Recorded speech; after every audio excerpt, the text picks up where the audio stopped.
Antibiotics औषधांचा चुकीचा use केला तर फ्युचरमध्ये कोणतीही औषधं काम करणं बंद करू शकतात. मी फार्मासिस्ट कल्याणी जाधव. अँटीबायोटिक्स कधी घ्यावी आणि कधी नाही, अँटीबायोटिक रेझिस्टन्स काय असतो आणि औषधांचा पूर्ण कोर्स कसा करतात, या सगळ्या प्रश्नांची उत्तरं देणार आहे. तर व्हिडिओ शेवटपर्यंत पाहत राहा.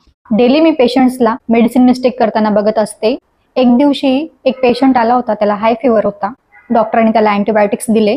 त्याने 2 दिवस अँटीबायोटिक्स कोर्स केला आणि त्याला थोडं बरं वाटलं आणि औषधं त्यांनी घेणं बंद केली. 1 वीक नंतर इन्फेक्शन डबल परत आलं. ही एक कॉमन मिस्टेक आहे. लोक हा कोर्स करून सोडून देतात. आपल्या शरीरात बॅक्टेरिया आणि व्हायरसेस असे 2 पॅथोजन्स गेल्यानंतर आपण आजारी पडत असतो.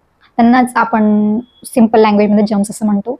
तर हे दोघं जम्स आत गेल्यानंतर आपण आजारी पडत असतो, म्हणजेच आपल्याला इन्फेक्शन होत असतं. सगळ्यात महत्त्वाचं नंबर 1 महत्त्वाचं आहे अँटीबायोटिक्स म्हणजे काय. सगळ्या तयारीसहित बसलेली आहे. घेतला आहे मी फळा. अशी औषधं जी बॅक्टेरिया किल करतात किंवा त्यांची वाढसुद्धा थांबवतात. म्हणजेच अँटीबायोटिक औषधं ही फक्त आणि फक्त बॅक्टेरियल इन्फेक्शनवरच काम करतात. आता बॅक्टेरियल इन्फेक्शन म्हणजे कोणते, जसे की निमोनिया, TB, लघवीचे इन्फेक्शन्स, टायफॉइड, अशा आजारांमध्ये अँटीबायोटिक्स जीव वाचवतात. अँटीबायोटिक्सचे मेजर 10 ग्रुप्स आहेत. म्हणून लक्षात ठेवा, प्रत्येक अँटीबायोटिक्स ही सगळ्याच बॅक्टेरियल इन्फेक्शनवर काम करत नाहीत. आणखीन ते व्हायरल आजारात सुद्धा काम करत नाहीत. तर व्हायरल आजार कोणते?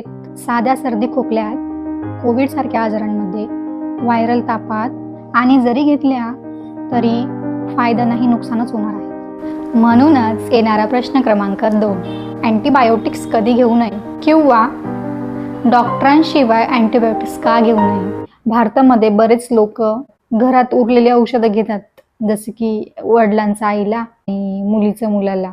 हे चुकीचं आहे, कारण कोणतं इन्फेक्शन आहे, ॲडल्ट आहे की चाइल्ड आहे, हे सगळं इम्पॉर्टंट आहे.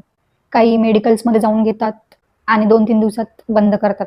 चुकीची अँटीबायोटिक्स पोटात गेली तर 2 गोष्टी होतात. 1, इन्फेक्शनच बरं होत नाही. 2, साईड इफेक्ट होतात, जसे की जुलाब, ॲलर्जी, उलटी. क्वचित किडनीवर परिणाम होतो. सर्वात मोठा धोका होऊ शकतो, जसं की अँटीबायोटिक रेझिस्टन्स. आता तुम्ही म्हणाल अँटीबायोटिक्स रेझिस्टन्स काय आहे? प्रश्न क्रमांक 3, अँटीबायोटिक्स रेझिस्टन्स म्हणजे काय? समजा हे अँटीबायोटिक औषधं आहेत आणि हे बॅक्टेरिया म्हणजेच ज्यांच्यामुळे आपण आजारी पडत असतो, हे आपले गुन्हेगार आहेत असं आपण समजू. आता तुम्ही योग्य अँटीबायोटिक्सचा जर पूर्ण कोर्स केला, साधारणतः 3 किंवा 6 दिवसांचा कोर्स असतो, तर तो पूर्ण केला तर हे बॅक्टेरिया मरतात. पण जर तुम्ही अर्धवट औषधं खाल्लीत किंवा चुकीचा डोस घेतला, म्हणजे सकाळचा डोसच घेतला आणि रात्री घेतला किंवा रात्रीचा घेतला तर सकाळी नाही घेतला, असं जर चुकीचा डोस घेतला किंवा गरजच नाही अँटीबायोटिक्सची आणि त्यावेळेस तुम्ही जर घेतले, तर यातले काही बॅक्टेरिया आहे हे जिवंत राहतात आणि हे जिवंत राहिलेले बॅक्टेरिया पुढच्या वेळेस जेव्हा तुम्ही आजारी पडाल, अर्धवट इन्फेक्शन असतं आणि परत आपण सारखे आजारी पडत असतो, त्यावेळेस हे औषधं अँटीबायोटिक्स यांच्यावर काम करत नाहीत. यांनाच अँटीबायोटिक रेझिस्टन्स असं म्हणतात. या अँटीबायोटिक्स रेझिस्टन्समुळे होणारे साईड इफेक्ट्स हे खूप घातक आहेत. WHO ने सुद्धा याला ग्लोबल थ्रेट असं म्हटलं आहे. भविष्यात साधे इन्फेक्शनसुद्धा खूप घातक ठरू शकणार आहेत आणि सर्जरीसुद्धा रिस्की होतील. आणि जिथे पेशंट 3 किंवा 6 दिवसात मेडिसिन्स खाऊन बरं होत होते, तिथे त्यांना ICUमध्ये ॲडमिट करावं लागेल, म्हणजेच ICUचे केसेस वाढतील.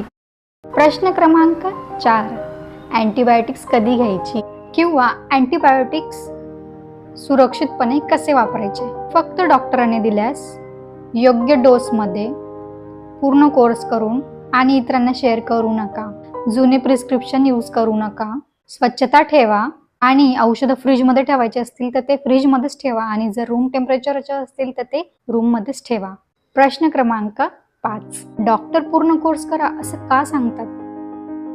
जेव्हा पेशंट अँटीबायोटिक्स घेणं सुरू करतं तेव्हा 2 ते 3 दिवसात पेशंटला बरं वाटायला लागतं. पण लक्षात ठेवा, आधी लक्षणं कमी होतात, मग पूर्ण बॅक्टेरिया मरायला वेळ लागतो. म्हणूनच डॉक्टरने सांगितलेला पूर्ण कोर्स करणं खूप गरजेचं आहे. फार्मसी आणि मेडिकल फील्डसाठी एक छोटासा संदेश. जर तुम्ही फार्मसी फील्डमध्ये असाल तर पेशंटला प्रिस्क्रिप्शनशिवाय अँटीबायोटिक्स देऊ नका. पेशंट्सला पूर्ण कोर्स समजून सांगा. जबाबदारीने औषधं द्या. आपली छोटीशी काळजी समाज वाचवू शकते. अँटीबायोटिक्स म्हणजे जीव वाचवणारी औषधं, पण चुकीचा यूज केला तर भविष्यात मोठा धोका. म्हणून जागरूक राहा. स्वतःही आणि कुटुंबालाही सांगा. व्हिडिओ आवडला असेल तर सबस्क्राईबचं बटन दाबायला विसरू नका. घरात जर कोणी आजारी असेल तर हा व्हिडिओ त्याला शेअर करा. धन्यवाद. भेटूया पुढच्या व्हिडिओमध्ये.